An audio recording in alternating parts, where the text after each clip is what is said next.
Saya tidak pernah bermimpi, tapi saya punya mimpi selalu. Itu harus kita juga yang membuat menjadi kenyataan. Jangan biarkan mimpi itu. Assalamualaikum warahmatullahi wabarakatuh. Kembali lagi dengan channel Bingkai Islam. Hari ini kita akan bahas tentang seorang mualaf pengusaha sukses dan dermawan. Jusuf Hamka merupakan seorang pengusaha sukses berasal dari Indonesia berdarah Tionghoa. Meski telah menjadi sosok kaya raya dengan harta berlimpah, ia tetap jadi pengusaha jalan tol yang selalu rendah hati dan dermawan. Ditambah lagi, kisah perjalanan hidupnya yang begitu menginspirasi, termasuk saat ia mulai memberanikan diri belajar agama Islam. Dia menceritakan awal mula dirinya memutuskan belajar dan berniat masuk agama Islam.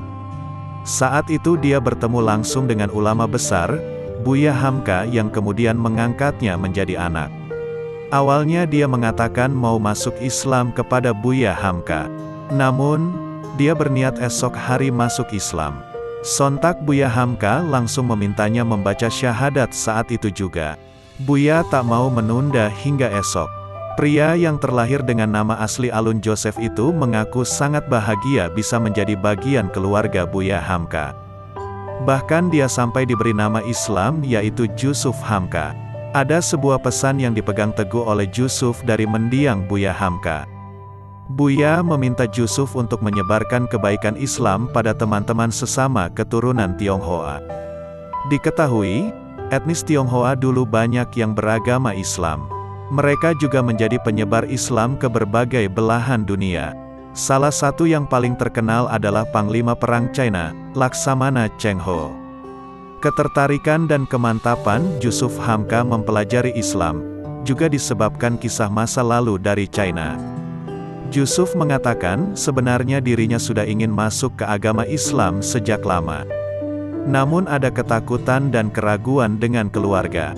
Tapi rasa beraninya muncul usai membaca sebuah majalah yang menceritakan kisah seorang pengusaha yang mualaf.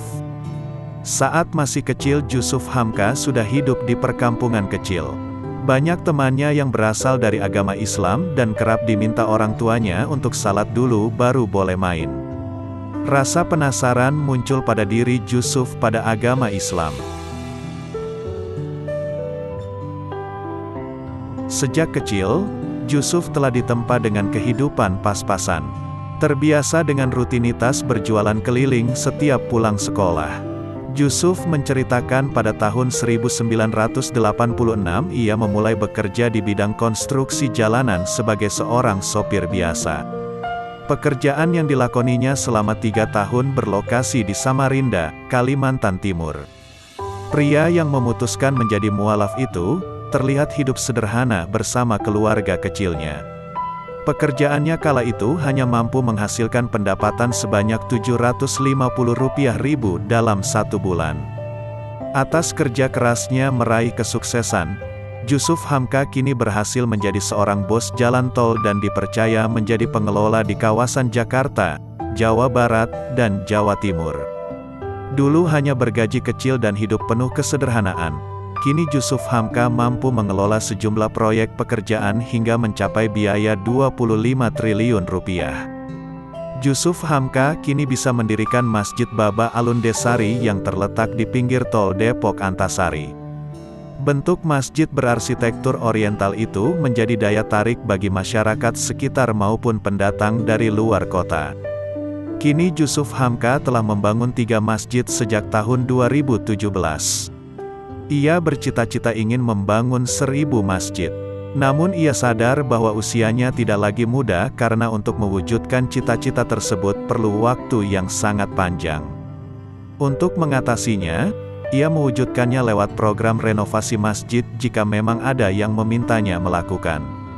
Selain itu, di tengah pandemi, Jusuf Hamka menghabiskan hampir seluruh waktunya untuk membantu masyarakat yang terdampak langsung maupun tak langsung.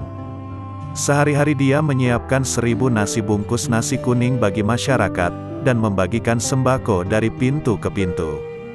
Salah satu program yang dilakukan Yusuf adalah mengintensifkan program nasi kuning pojok halal yang sudah berjalan selama 2,5 tahun.